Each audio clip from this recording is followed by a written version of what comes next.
فأعوذ بالله من الشيطان الرجيم. بسم الله الرحمن الرحيم.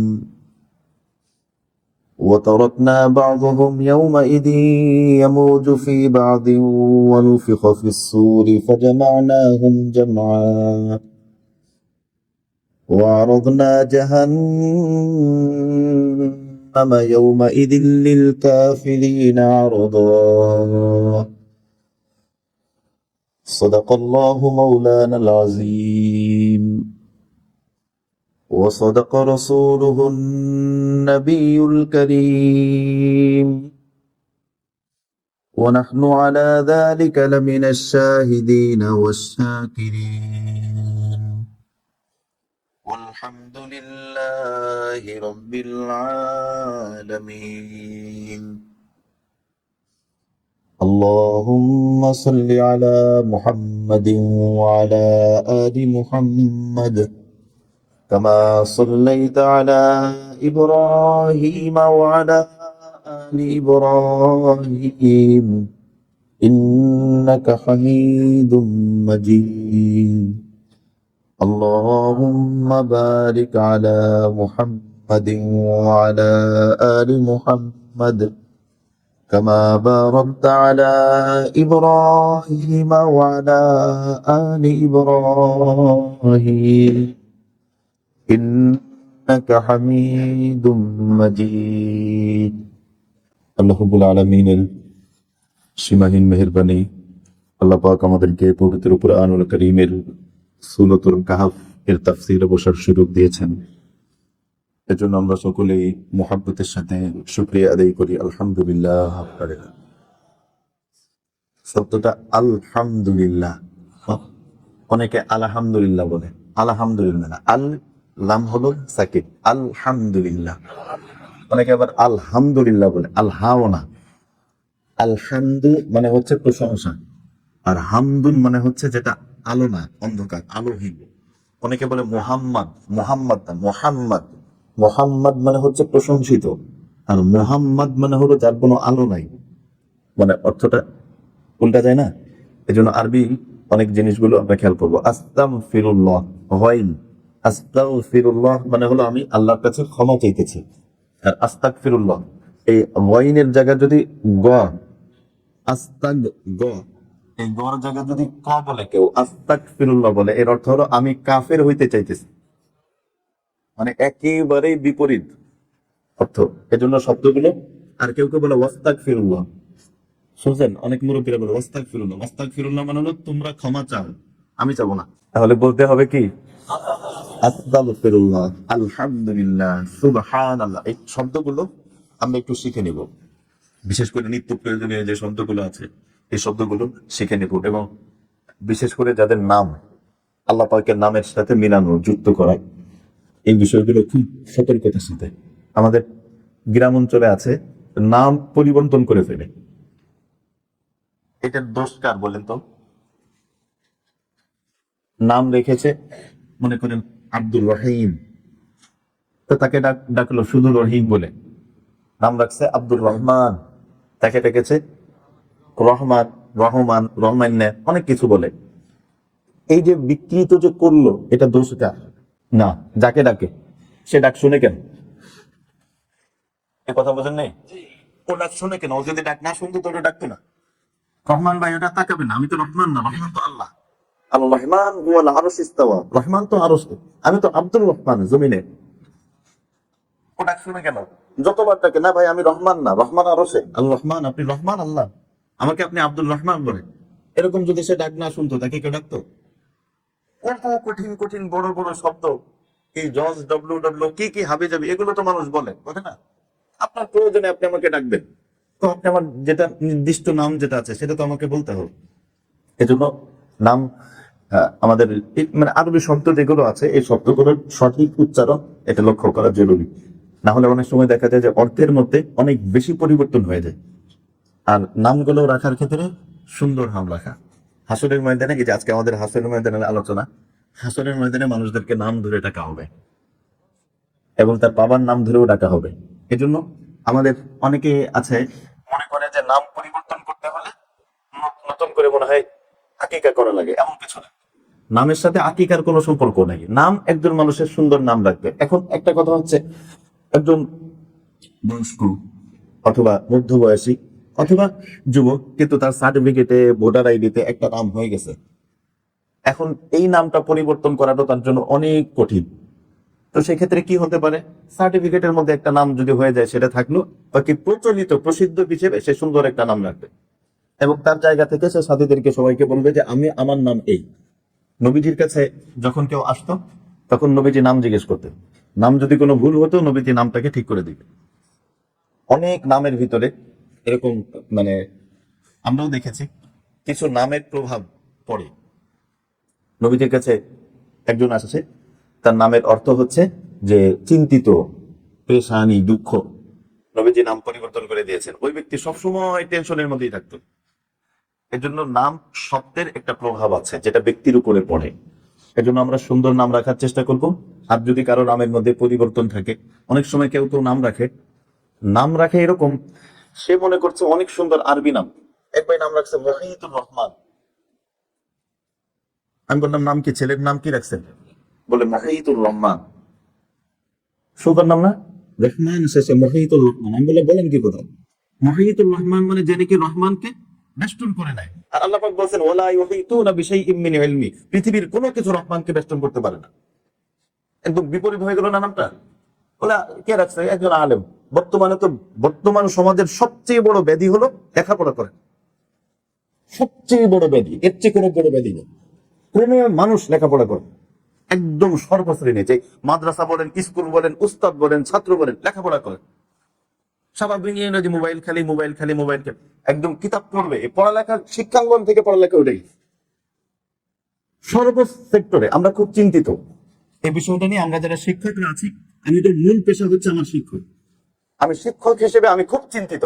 ছাত্রদের ভিতরে লেখাপড়া নাই, লেখাপড়ার মেজাজ নেই, পড়তেই চায় না। আমার ছাত্র জামানের কথা আমার মনে আছে। আমাদের পুরান ঢাকায় আমি যে মাদ্রাসায় পড়েছি, ওর একদম মাদ্রাসা থেকে পাশে দেখা যেত বাসা, ওখানে আমাদের বাসা ছিল। আমি যখন দাওরা হাদিস পড়ি, তো আমার মা সবসময়, মা ওখানে, আমার বড় ভাইয়ের বাসা ছিল, তো বড় ভাইয়ের বাসায় মা থাকতেন। তো মা আমাকে বলতেন যে তুমি সারাদিন যতই পড়াশোনা করো, আসর থেকে মাগরিব পর্যন্ত এই সময়টা বাসায় এসে একটু নাস্তা। মা মন তো বুঝেন, এই একটু দুধ রাখলো, একটু নাস্তা রাখলো, কোনো কিছু রাখলো, এই সময়টা একটু আমি রেডি করে রাখবো, এই সময়টা তুমি একটু খেয়ে যাও। দাওরা হাদিসের ছাত্র, পড়ালেখা দেখা যায় 3:30 4টা পর্যন্ত পড়ালেখা। তো আমি একদিন মনে আছে আমার, তো আমি আসরের পরেও আমার পড়ালেখার রুটিন থাকতো। তো আসরের পরে পড়ছে, তো হঠাৎ, তো আমি চাইতাম সবসময় যে 10 মিনিট আগে বাসায় যাও, 10টা মিনিট ওখানে বাসায় যা করার শিখ, ঠিক আছে। তো আমি একদিন বাসায় গেছি, মাগরিবের আজান দিয়ে গেছে। মা রাগ করে দরজা খুলে নেই, বসে যাক, তোমার আসা লাগবে না বাসায়, যাও তুমি পড়ালেখা করো। মানে আমি বাসায় গেছি আর আজান দিয়ে দিছে, মাগরিবের আজান। তো মা বলছে যে এতক্ষণ পড়ালেখা কি, যাও তোমার পড়ালেখা করবে না, মানে তুমি লেখাপড়াই করো, যাও বাসায় আসা দরকার। আমি বলছি না, আজকে একটু দেরি হয়ে গেছে। দেরি মানে তোমাকে আসতে বলছে আসরের পরে, একটা নাস্তা খাইতে তো একটু সময় লাগে। আমি বলবো আমি কি করবো, আমার তো লেখাপড়ার যে রুটিন। এই যে একটা পড়ার মেজাজ একটা ছাত্রের মধ্যে এখন লেখাপড়া, এটা দেখি না। মানে লেখাপড়ার যে একটা আগ্রহ, এটাই দেখি না। এই জন্য আমরা খুব শঙ্কিত এবং চিন্তিত। ছাত্র বয়সের যে ডিপার্টমেন্টে হোক, স্কুল হোক, মাদ্রাসা হোক, ছাত্রদের সবচেয়ে বড় সফলতা সে ভালো করে পড়বে। ও যদি ভালো করে না পড়ে, তো ডাক্তার হলে তো উল্টোপাল্টা ডাক্তার হবে, পরে শেষ পর্যন্ত ঘুষ দিয়ে ঢোকা লাগবে চাকরিতে। রুগীর আন্দাজে কি ওষুধ দেয় আল্লাহ জানে। এজন্য প্রত্যেক লাইনে যারা স্কুলে পড়ে, মাদ্রাসা পড়ে, লেখাপড়ার দিক দিয়ে ক্ষেত্রে কোনো আপোষ নাই, খুব ভালো করে পড়তে হবে। তুমি যে লাইনে হও, ভালো দক্ষ। আল্লাহ পাক আমাদেরকে, বিশেষ করে আমাদের সন্তানদেরকে আল্লাহ পাক লেখাপড়া মুখে এবং মনোযোগী হওয়ার তৌফিক দান করে। তো আমরা সূরাতুল কাহফের 2টা আয়াত তেলাওয়াত করলাম। এই 2টা আয়াতের ব্যাপারে আমরা কিছু আলোচনা গত সপ্তাহে হয়েছে। আলোচনার ভেতরে গিয়েছিল কিয়ামতের আগে কয়েকটা বড় বড় আলামত হবে। এখানে আল্লাহ রাব্বুল আলামিন বলেছেন ওয়াতারাকনা বা'দাহুম ইয়ামুজু ফি বা'দি, আমি কিয়ামতের আগে এই ইয়াজুজ মাজুজকে আমি ছেড়ে দিব। তখন তারা তরঙ্গের ন্যায়, সাগরের ঢেউয়ের ন্যায় জাতির উপরে ঝাঁপিয়ে পড়বে। ফাজামানাহুম জামা ইয়ামুজু ফি বা'দিন ওয়ানফিখা ফিস সূর। এরপর আল্লাহ রাব্বুল আলামিন বলেছেন এরপরে সিংহায় ফুৎকার দেওয়া হবে। এই যে কথাটা, এর মাঝে বেশ গ্যাপ আছে। অর্থাৎ ইয়াজুজ মাজুজের পরেই সিংহায় ফুৎকার দেওয়া হবে এমনটা না, মাঝখানে আরো কিছু বিষয় আছে। আমরা দীর্ঘ হাদিস থেকে আমরা পাই, আমি আগেও একদিন বলেছিলাম যে কেয়ামতের যে বড় বড় আলামত, এগুলো একদম সিরিয়াল বাই সিরিয়াল, এরপরে এটা, এরপরে এটা, এরপরে এটা, এরকম নিশ্চিত ভাবে বলা মুশকিল। তবে কিছু বিষয় গত সপ্তাহে আমরা যেটা বলেছিলাম, যেটা নিশ্চিত পাওয়া যায়, যেমন মাহাদি আগে আসবে, এটা একদম নিশ্চিত পাওয়া যায়। মাহাদির পরে কে আসবে? দাজ্জাল আসবে, এটা নিশ্চিত। এই সিরিয়ালটা নিশ্চিত। মাহাদি আসবেন, মাহাদির পরে দাজ্জাল আসবে, দাজ্জালের পরে ঈসা আলাইহিস সালাম আসবে, এরপরে ইয়াজুজ মাজুজ আসবে, এই সিরিয়ালটা নিশ্চিত। এরপরে অধিকাংশ মুহাদ্দিসিন ইকরাম বলেছেন এরপরে যেটা হবে, এরপরে আসবে হচ্ছে আল্লাহ রাব্বুল আলামিনের পক্ষ থেকে একটা প্রাণী, তার নাম হলো, না ওর আগে ইয়াজুজ মাজুজের পরে হাদিসের মধ্যে যেটা আসছে খসফ, 3টা ভূমিধস হবে। হাদিসের মধ্যে আসছে ইত্তলা আন নবী সাল্লাল্লাহু আলাইহি ওয়াসাল্লাম আলাইনা ওয়া নাহনু নাতাযাকার। হযরত হুযায়ফা রাদিয়াল্লাহু তাআলা বর্ণনা করেন, সহিহ মুসলিমের হাদিস 2901 নম্বর হাদিস। ফাকালা মা তাযাকারুন, আমরা আলোচনা করছিলাম, তো নবীজি বললেন তোমরা কি বলছিল? তখন তারা বললেন যে ইয়া রাসূলুল্লাহ, আমরা কিয়ামতের ব্যাপারে আলোচনা করছি, যে কিয়ামত কি হবে, কবে হবে, কিভাবে হবে, এই কিয়ামত সংক্রান্ত আলোচনা করছি। তখন নবীজি বললেন লান তাকুমা হাত্তা তারাউ ক্বাবলাহা 10 আয়াত, কিয়ামত ততক্ষণ পর্যন্ত হবে না যতক্ষণ পর্যন্ত কিয়ামতের পূর্বে বড় বড় 10টি আলামত সংগঠিত না হবে। তার মধ্যে কি কি? কিছু তো আলামত হয়ে গিয়েছে, তার মধ্যে একটা হলো ওয়া 10 আয়াত ওয়া খাসফান বিল মাশরিকি ওয়া খাসফান বিল মাগরিবি ওয়া খাসফান বিজাজিরাতিল আরব। 3টা বড় ভূমিধস হবে, ভূমিকম্প না, ভূমিধস। একটা হচ্ছে পৃথিবীর পূর্বে, একটা হচ্ছে পৃথিবীর পশ্চিমে, আরটা হচ্ছে আরব ভূখণ্ডে।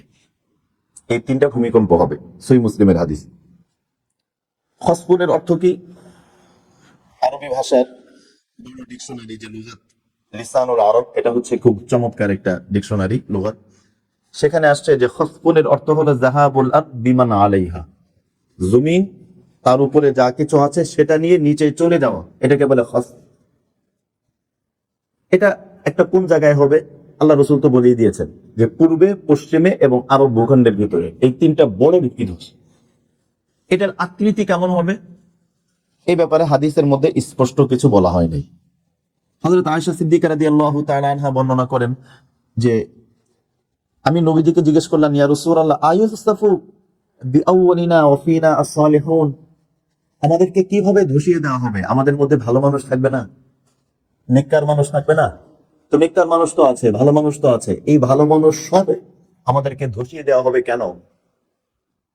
তখন নবীজি বলেন, নাম, হ্যাঁ ধসিয়ে দেওয়া হবে। কখন?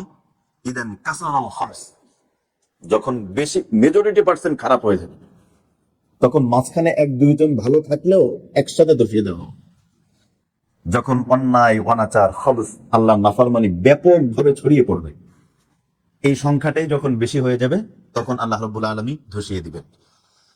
কুরআনুল কারীমে আল্লাহ রাব্বুল আলামিন বলেছেন এই ধসার ব্যাপারে, আফা আমিনতুম মান ফিস সামাই আন ইয়াখসিফা বিকুমুল আরদা ফাইদা হিয়া তামুস। আল্লাহ বলেছেন তোমরা কি নিরাপদ হয়ে গিয়েছো, তোমরা কি নির্ভীক হয়ে গিয়েছো ওই সময় থেকে যখন এই জমিনকে আল্লাহ রাব্বুল আলামিন ধসিয়ে দিবেন? এই সময় থেকে কি তোমরা নির্ভীক হয়ে গিয়েছো? তাহলে বুঝে গেল যে ভূমিধস আসবে। এক্ষেত্রে মুহাদ্দিসিন ইকরামের অনেক বক্তব্য আছে, কোন কোন দেশ, এটা আসলে যেহেতু হাদিসের মধ্যে স্পষ্ট নাই, এজন্য আমরা নির্দিষ্ট করে কোনো দেশের নাম বলতে পারি না। নবীজি স্পষ্ট করে কোনো দেশের নাম বলেননি। তাহলে পূর্বে যদি বলা হয়, তাহলে পূর্বে যত দেশ আছে, গত সপ্তাহে বলেছিলাম, পূর্বের মধ্যে আমাদের এই যে ইরান আছে, এরপরে পাকিস্তান আছে, আফগানিস্তান আছে, বাংলাদেশ আছে, ইন্ডিয়া আছে, এই যে দেশগুলো আছে সেগুলো এরকম পূর্ব, পশ্চিম আর আরব ভূখণ্ডের ভিতরে এই 3টা ভূমিধস হবে। ভূমিধস শেষ হয়ে যাওয়ার পর এরপরের কিয়ামতের বড় আলামত হলো দাব্বাতুল আরদ। এটা কিয়ামতের উল্লেখযোগ্য একটা আলামত। আল্লাহ রাব্বুল আলামিন বলেছেন, وَإِذَا وَقَعَ الْقَوْلُ عَلَيْهِمْ أَخْرَجْنَا لَهُمْ دَابَّةً مِّنَ الْأَرْضِ تُكَلِّمُهُمْ أَنَّ النَّاسَ كَانُوا بِآيَاتِنَا لَا يُوقِنُونَ। আল্লাহ বলেছেন যখন কিয়ামতের সেই নির্ধারিত সময় চলে আসবে, এর আগেই আমি এই পৃথিবীর মধ্য থেকে একটা প্রাণী বের করব, তার নাম হলো দাব্বাতুল আরদ। অত্যন্ত ভয়ঙ্কর একটা প্রাণী এই দাব্বাতুল আরদ, এটা বের হবে কোরআনের আয়াত। তুকাল্লিমুহুম, এর একটা বৈশিষ্ট্য হলো এই প্রাণী মানুষের সাথে কথা বলবে। এই প্রাণীটা কেমন হবে এটা নিয়ে হাদিসের মধ্যে যে বিবরণগুলো আছে সেগুলো আমরা বলবো। বাকি এখানে কিছু দুর্বল বর্ণনা আছে, এই বর্ণনাগুলো বিশুদ্ধ হাদিস না, জয়ীফ হাদিস, দুর্বল হাদিস।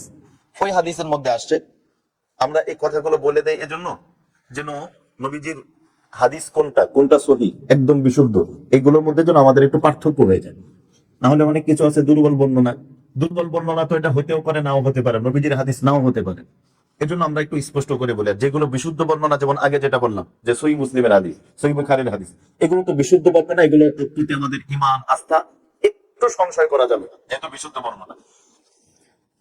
তো দুর্বল বর্ণনার ভিতরে আসছে যে তার আল্লাহ রাব্বুল আলামিন ওই প্রাণীটাকে একটু ব্যতিক্রম করে সৃষ্টি করবেন। ব্যতিক্রমটা কেমন? তার মাথা হবে ষাঁড়ের মতো, চোখ হবে শূকরের মতো, কান হবে হাতির মতো, ঘাড় হবে উট পাখির মতো, বুক হবে সিংহের মতো, রং হবে বাঘের মতো, আর কোমর হবে বিড়ালের মতো, লেজ হবে ভেড়ার মতো, কণ্ঠ হবে মানুষের মতো। ব্যতিক্রম। সে কি করবে? হাদিসের মধ্যে আসছে, দেখেন আল্লাহ রাসূল সাল্লাল্লাহু আলাইহি ওয়াসাল্লাম বলেছেন, মুসনাদ আহমদের হাদিস 22,303 নম্বর হাদিস, তাখরুজু দাব্বাতুন, নবীজি বলেছেন যে দাব্বা একটা প্রাণী বের হোক, এটা সহিহ হাদিস, মুসনাদ আহমদের হাদিস 22,303 নম্বর হাদিস। নবীজি কি বলেন? তাখরুজু দাব্বা, দাব্বাতুল আরদ বের হবে আল্লাহ পাকের নির্দেশে। কি করবে সে? ফাতাসিমুন নাস আলা খরাতিহিম, মানুষদেরকে চিহ্ন দিয়ে দিবে। চিহ্নটা কোন জায়গায় দিবে? খুরতুমুন খরাতিমুন, নাকের বাঁশি অথবা কপালে একটা চিহ্ন দিবে। মানুষদেরকে কি করবে? চিহ্ন দিবে, মুখমণ্ডলে অথবা নাকে চিহ্ন দিবে। এরপরে কি? এরপরে সুম্মা ইয়ামুরুনা ফীকুম, মানুষ কিছুদিন বেঁচে থাকবে, পৃথিবীতে বসবাস করবে। তো এখন এই চিহ্নটা কি লিখবে এটা নিয়ে বর্ণনা আছে। সে কি লিখবে? কেউ কেউ বলেন যে সে ঈমান আর কুফরের মধ্যে পার্থক্য চিহ্ন দিয়ে দিবে। ঈমান ওয়ালার ক্ষেত্রে মিম লিখবে মুমিন, আর কাফের যে তার কপালের মধ্যে কাফ লিখবে, চিহ্ন দিয়ে দিবে যে সে ঈমান ওয়ালা, এ ঈমান ছাড়া। কোন কোন বর্ণনায় আসছে যে এই চিহ্নটা হয়ে যাওয়ার পর আর কোনো তওবা কবুল হবে না, কারণ এটা নিশ্চিত চিহ্ন, আল্লাহর পক্ষ থেকে চিহ্ন। তখন হাদিসের মধ্যে আসছে যে এই চিহ্নর পরও মানুষ পারস্পরিক কথাবার্তা বলবে, এবং তখন ওই চিহ্ন দেখে মানুষ পরিচয় দিবে। চিহ্নটা এতটা প্রসিদ্ধ থাকবে যে মানুষ বেচা কিনা করলে, এই তুমি ওর কার কাছ থেকে কিনছো, ওই যে পূর্ব পড়ার কাফ লেখা ওর কাছ থেকে, এরকম মানে চিহ্নটা প্রসিদ্ধ হয়ে যাবে, যে চিহ্নর মধ্যে পারস্পরিক মানুষ চিনবে। অপর হাদিসের মধ্যে আসছে তাখরুজুদ দাব্বা, এটাও মুসনাদ আহমদের হাদিস, যে নবীজি বলেছে দাব্বা বের হবে, ওয়ামাহা আসা মুসা, এই প্রাণীর হাতে মুসা আলাইহিস সালামের লাঠি থাকবে, ওয়া খাতামু সুলাইমান, সুলাইমান আলাইহিস সালামের আংটি থাকবে, ফায়াখতিমু আনফাল কাফির বিল খাতিম, সে কাফির। এই বর্ণনার মধ্যে আসছে যে ওই প্রাণী যার হাতে মুসা আলাইহিস সালামের লাঠি এবং সুলাইমান আলাইহিস সালামের কি আংটি, তখন সে কি করবে? ফাতাখতিমু আনফাল কাফির বিল খাতিম, কাফেরের নাকে ওই আংটি, এই আংটিটা দিয়ে, এটা আংটি মানে সিলের মতো, আংটিটা দিয়ে একটা চিহ্ন দিবি। চিহ্ন কি? আংটির মধ্যে সিল। নবীজি আংটি যে ব্যবহার করতেন, আংটির মধ্যে কি সিল ছিল, মোহর, এরকম তার আংটির মতো আংটি দিয়ে নাকের মধ্যে ঘুষি না, এটা হলো ঘুষি দেওয়া, এটা না, চিহ্ন দিবে। চিহ্নটা কি? ওই যে কাফ লেখা থাকবে, কাফ চিহ্ন। আর ঈমানওয়ালাদেরকে, এই বর্ণনার মধ্যে আসছে যে ঈমানওয়ালাদেরকে কোনো চিহ্ন দিবে না। ঈমানওয়ালাদেরকে কি করবে? ওয়াতাজুলু ওয়াজহাল মুমিন বিল আসা, ঈমানওয়ালাদেরকে, এই যে ভাই ঘুমান কেন আপনি, আর শুরু থেকে শেষ পর্যন্ত ঘুমান কেন? একদম আমি যত মজলিস আমি দেখি, প্রত্যেক মজলিসে বিসমিল্লাহ বললে তাকবীরে তাহরিমা, ঘুমের বাড়িতে একদম মুনাজাত পর্যন্ত, সালাম পর্যন্ত ঘুম। এত ঘুম তো ঠিক না। তো মুখ টুক ধুয়ে আসে, গুরুত্বপূর্ণ মজলিস না, এত আলোচনাগুলো শুনেন, এত কষ্ট করে আসেন না, অনেকে এত কষ্ট করে আসেন, তো আসার পরে তো এই জিনিসগুলো থেকে মাহরুম না থাকা চাই। এই আলোচনাগুলো আমরা কেন করি? এই যে আলোচনাগুলো, আচ্ছা এগুলো তো হবে, এগুলো আমরা করি কেন? ফায়দাটা কি? ইমান পারবে? আচ্ছা বলতে তো কেন আলোচনাগুলো করতেছ? কিয়ামতের আলোচনা কেন করব? সতর্ক করা। আচ্ছা আমি একটা প্রশ্ন করি, আপনি একটা কিছু কিনলেন 5 দিনের জন্য, অন টাইম, আর আরেকটা কিনলেন 50 বছরের জন্য। দুইটার গুরুত্ব কি সমান? দুইটার গুরুত্ব সমান না। কিয়ামতের আলোচনা আল্লাহ রাব্বুল আলামিন করেছেন একথা বোঝানোর জন্য দুনিয়াটা ওয়ান টাইম, বেশি গুরুত্ব দিও না, বুঝছেন? কিয়ামতের আলোচনা আল্লাহ কেন করেছেন? দুনিয়াটা ওয়ান টাইম, মানে শেষ হয়ে যাবে, এর ধ্বংস, এটার পরিণতি, এই পরিণতি যখন আমার সামনে আসবে তখন এই দুনিয়ার প্রতি গুরুত্ব কমে যাবে। তাহলে কিয়ামতের আলোচনার উদ্দেশ্য হলো দুনিয়ার প্রতি গুরুত্ব কমিয়ে আখিরাতের প্রতি গুরুত্ব বাড়ানো। বুঝে আসবে সবাই? তো এখন ওয়াতাজুলু ওয়াজহাল মুমিন বিল আসা, এবং দাব্বাতুল আরদ কি করবে? লাঠি দিয়ে মুমিনের চেহারার মধ্যে, বাড়ি দিবে না, মুমিনের চেহারার মধ্যে লাঠিটা একটু ছোঁয়াই দিবে, আর এরপর থেকে মুমিনের চেহারা নূরে ঝলমল ঝলমল করবে। সবাই বুঝতে পারবে যে ওইটা হলো কাফের, এটা হলো মুমিন। এরপরে দাব্বাতুল আরদ শেষ হয়ে যাওয়ার পরে সর্বশেষ বড় আলামত, কিয়ামতের সর্বশেষ বড় আলামত হলো ওয়া আখিরু যালিকা নারুন তাখরুজু মিনাল ইয়ামান। ওয়া আখিরু যালিকা নারুন, আমি একটু আরেকটা হাদিস বলবো, 2-3টা হাদিস বলার পরে এরপর আমাদের সামনে একটা বিষয় একটু স্পষ্ট হবে। দেখেন, সেটা হলো এই হাদিসের মধ্যে আসছে, সহিহ মুসলিমের হাদিস, ওয়া আখিরু যালিকা নারুন তাখরুজু মিনাল ইয়ামান তাতরুদুন নাস ইলা মাহশারিহিম। সর্বশেষ আলামত কিয়ামতের, ইয়ামান থেকে একটা আগুন বের হবে, যা নাকি মানুষকে একদম মানে ধাওয়া করবে, এবং সমস্ত মানুষ ওই আগুনের ভয়ে ছুটে চলে আসবে ইয়ামান থেকে। এটা একটা আলামত। আরেকটা বর্ণনার মধ্যে, হাদিসের মধ্যে আসছে, হযরত আবু হুরায়রা রাদিয়াল্লাহু তাআলা আনহুর বর্ণনা, তিনি বলেন, লা তাকুমুন্না সাআহ ওয়া ক্বাদ নাশারা আর-রাজুলান সাওবাহুমা বাইনাহুমা।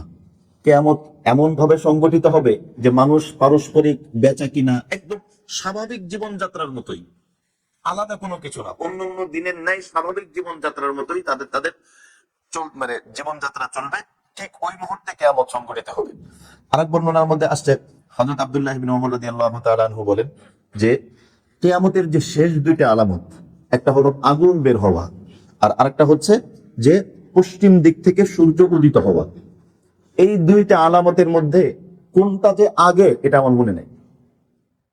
এরপর আবার উনি বলেন যেটাই আগে হোক, পরেরটা, এই দুইটা একটা আরেকটার মাঝখানে খুব বেশি গ্যাপ হবে না, মানে একটা একদিন, অল্প কয়েকদিন পর আবার আরেকটা, এরকম। তাহলে আমরা বুঝতে পারলাম কি, এই দুইটা হাদিস মিলানোর পরে আমরা কি বুঝতে পারলাম?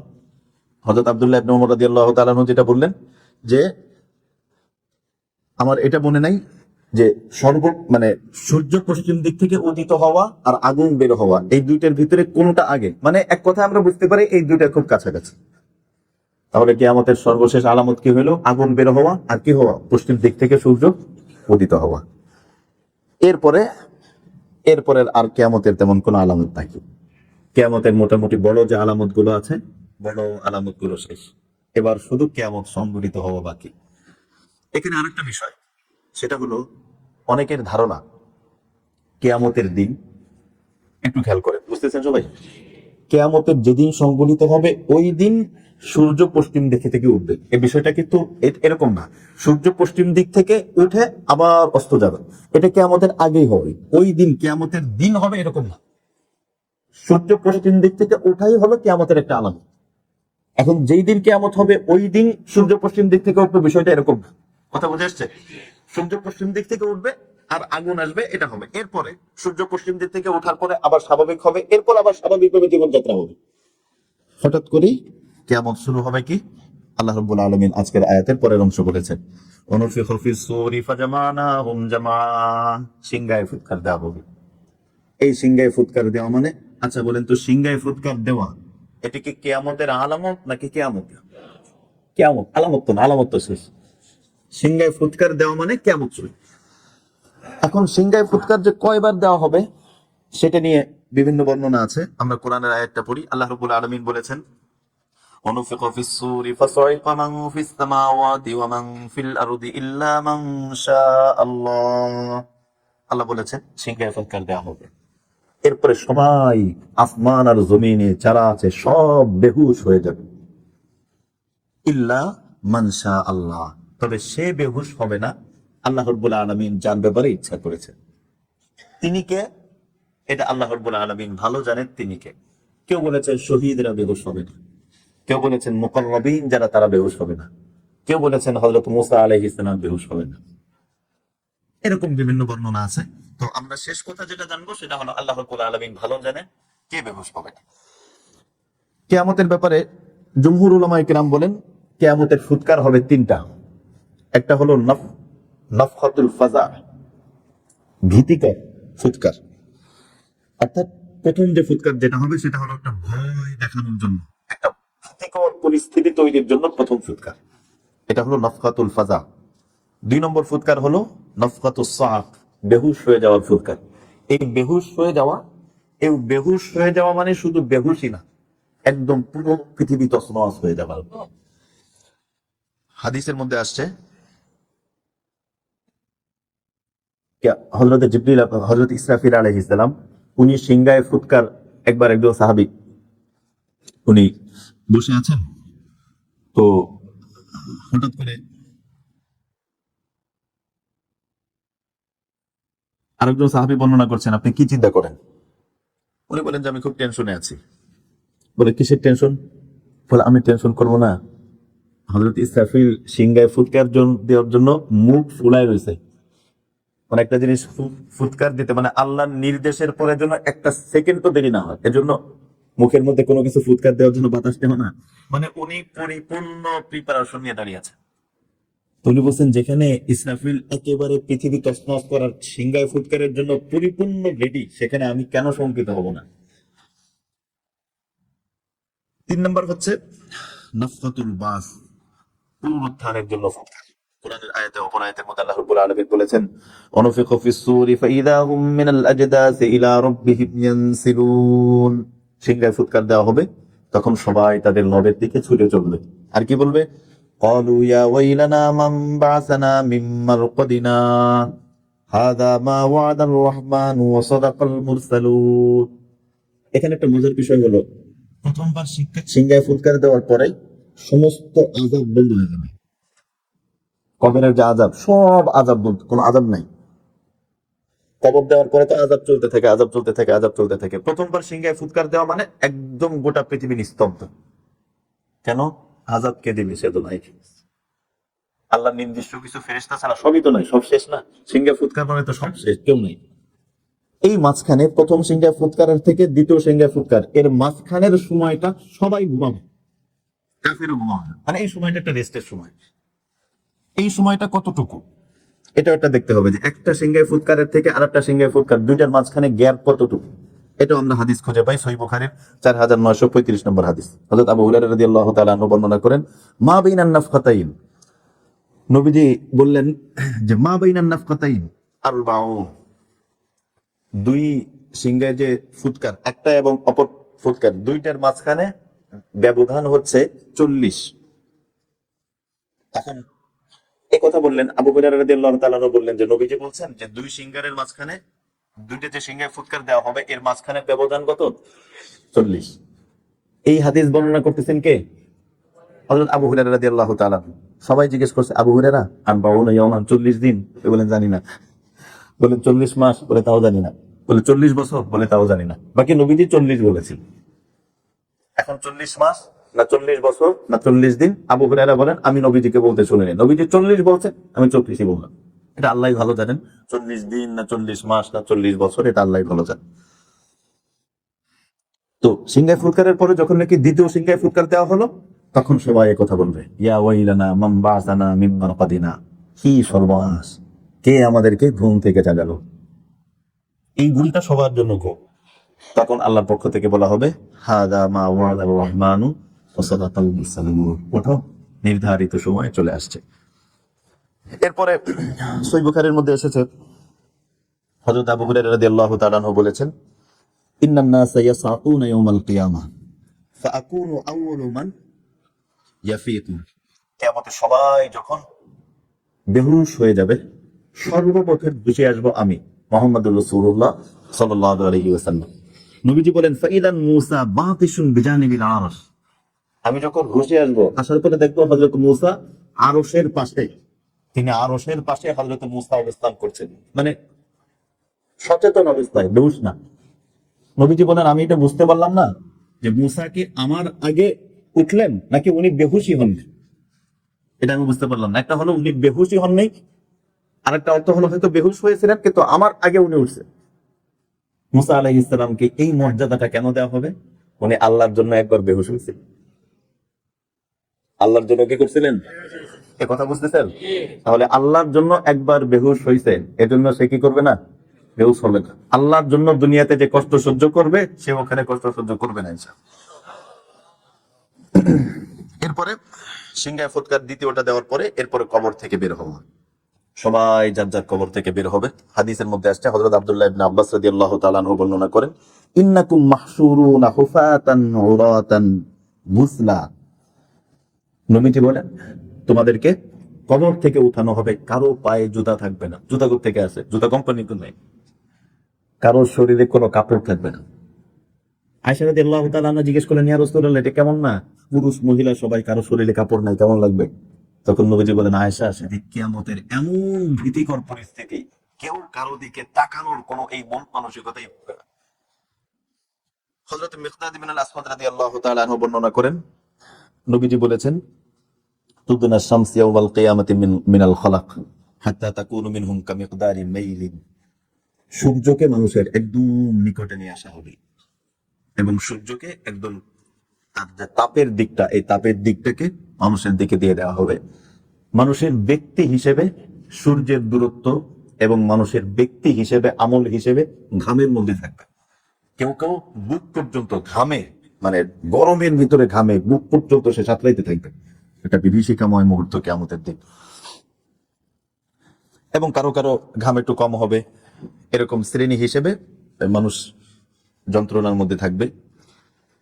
এরপরে সাফাত, সুপারিশের বিষয়। যখন এরকম পরিস্থিতি, একদম সূর্য এদিকে আর ভীষণ অবস্থা, বিভীষিকাময় অবস্থা, তখন সবাই চাইবে যে যাই হোক একটা ফলাফল হয়ে যায়, জান্নাত হোক জাহান্নাম হোক, পরীক্ষার রেজাল্ট বের হওয়ার আগে যাই হোক একটা ফলাফল, যাই হোক একটা ফলাফল হোক, বের হোক। তো সবাই চাইবে যে একটা হিসাব, আল্লাহ পাক হিসাব নিয়ে নেন। তখন সাফাতে কুবরা, মেন বড় সাফাত, এটার জন্য সবাই আমরা জানি হযরত আদম আলাইহিস সালামের কাছে যাবেন লোকদের, এরকম যেতে যেতে যেতে যেতে নবীজির কাছে যাবেন। আল্লাহ রাব্বুল আলামিন চাইবেন যে সব হাসরবাসীর সামনে আমাদের নবীর মর্যাদাটা যেন স্পষ্ট হয়ে যায়। এক একজন নবী বলতেছেন, আমি পারবো না, আমি পারবো না, আমি পারবো না, আমি পারবো না। সর্বশেষ হযরত ঈসা আলাইহিস সালাম বললেন, আমিও পারবো না, তবে আমি একটা জিনিস পাবো। অন্যান্য নবী যেটা বলছে পারবো না, এই কথা আমিও বলি, তবে আমি একটা জিনিস পারবো। সেটা কি? শাফাত। এই কাজ কোন স্যারের হাতে? ওনার নাম বলতে পারবো। এই কাজটা মূলত কে সুপারিশ করতে পারবে? কে? আমি ওনার নাম বলতে পারবো। উনি হচ্ছেন মুহাম্মদুর রাসূলুল্লাহ সাল্লাল্লাহু আলাইহি ওয়াসাল্লাম। কাজে তোমরা আদের এত দিক না আছে, তোমরা নবীজির কাছে যাও। নবীজির কাছে যাওয়ার পরে নবীজি বলবেন, হ্যাঁ, আল্লাহ পাক আমাকে এই অনুমতি দিয়েছেন।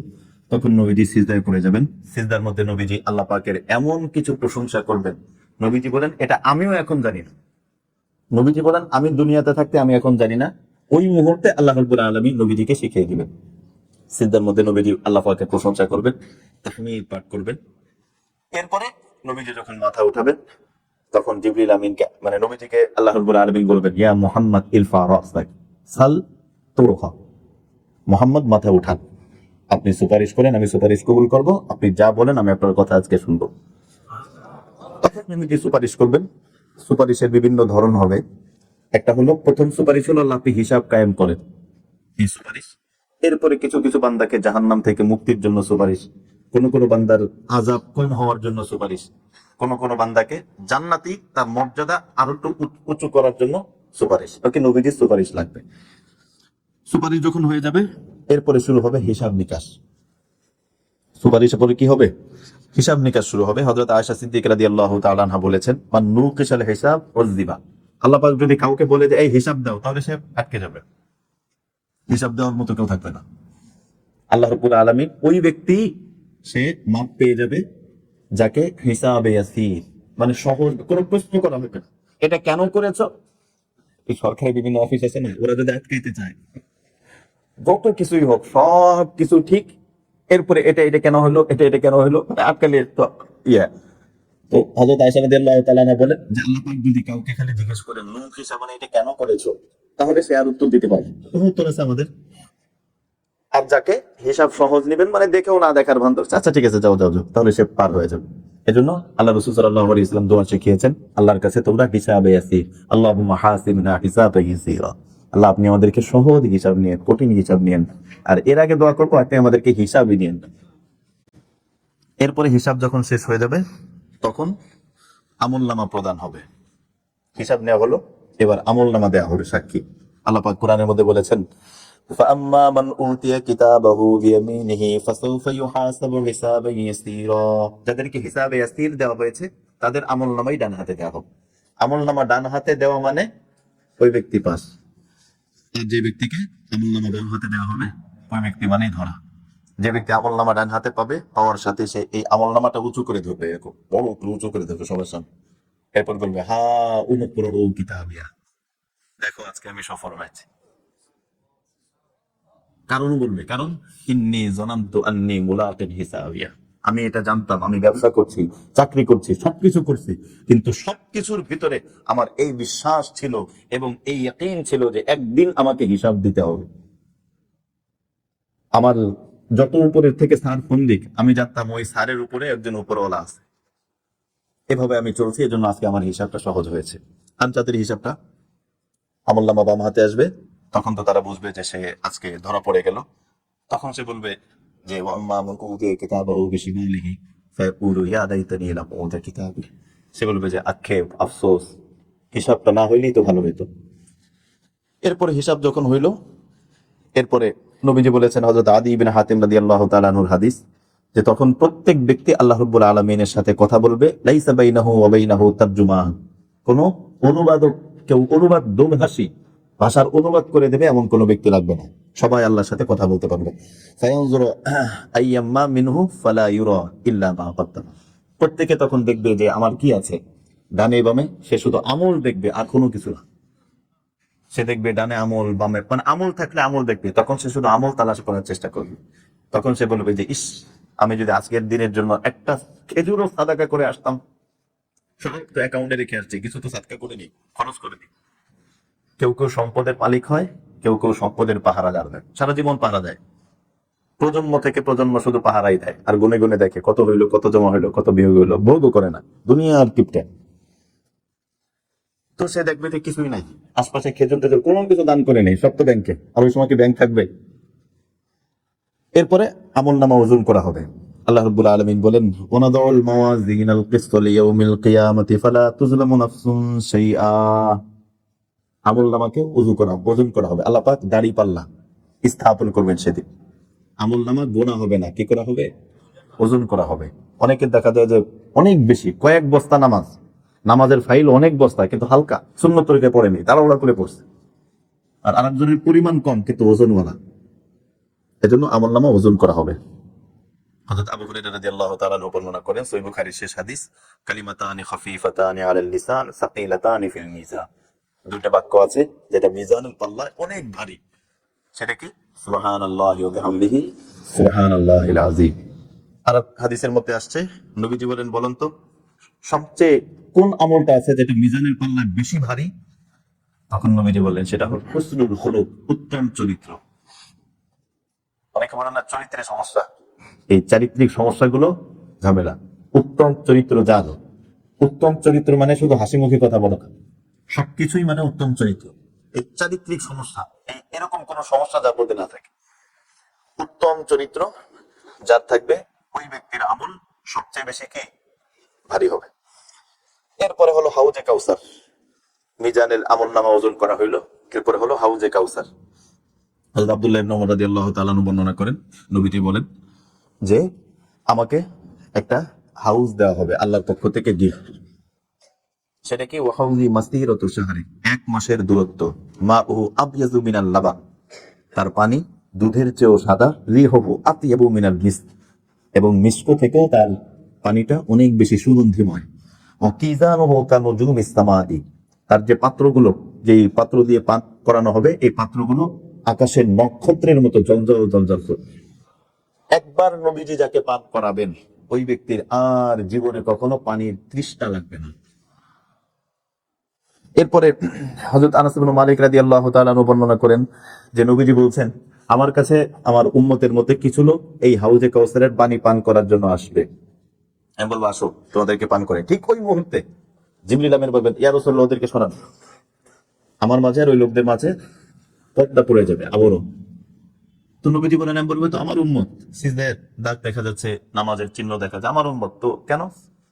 জিবরিল আমিন বলবেন যে এরা হলো আপনার এমন উম্মত, আপনি দুনিয়া থেকে চলে আসার পরে তারা বেদাত করছে, ধর্মের মধ্যে নিজের পক্ষ থেকে কিছু সংযোজন করছে। এই অথরিটি পৃথিবীর কাউকে দেওয়া হয়নি। নবীজি দিনটাকে যেভাবে রেখে গেছে ঠিক এভাবেই পালন করতে হবে। নিজের পক্ষ থেকে এক চুল পরিমাণ বাড়ানোর ক্ষমতা কারো নাই। যারা বাড়িয়েছে ওরা বেদাত করেছে, ওদেরকে নবীজি হাউজে কাউসারের পানি পান করাবেন না। হাউজে কাউসারের পানি পান করার পরে এবার হলো জান্নাতে প্রবেশ। জান্নাতে প্রবেশের মাঝখানে একটা বাধা, ওটার নাম কি? পুলসিরাত। হযরত আবু সাঈদ খুদরী রাদিয়াল্লাহু তাআলা আনহু বর্ণনা করেন, আমরা নবীজিকে বললাম ইয়া রাসূলুল্লাহ মাল জিস, পুলসিরাতটা কি? তখন নবীজি বলছেন দাহসুন মাজিল্লা আলাইহি খাতাত খাতাতিত ওয়া কালালিব, সেটা এমন একটা ব্রিজ যেটা অনেক সরু চিকন, এবং এই ব্রিজের আশপাশে বিভিন্ন আংটা আংটা আছে না, এই আংটাগুলো আছে ব্রিজের সাথে মিশানো। যে যাবে তাকে এই আংটাগুলো টেনে ধরবে মানুষের গুনাহ হিসেবে। যার গুনাহ যত, কুফর শিরিকের গুনাহ যদি থাকে তাহলে আংটা ধরে তাকে একদম নিচে নামাই দেবে, ওর নিচেই হলো জাহান্নাম। আর যার কুফর শিরিকের গুনাহ নাই, সামান্য মানে কিছু গুনাহ হিসেবে ওই আংটাগুলো তাকে আক্রমণ করবে।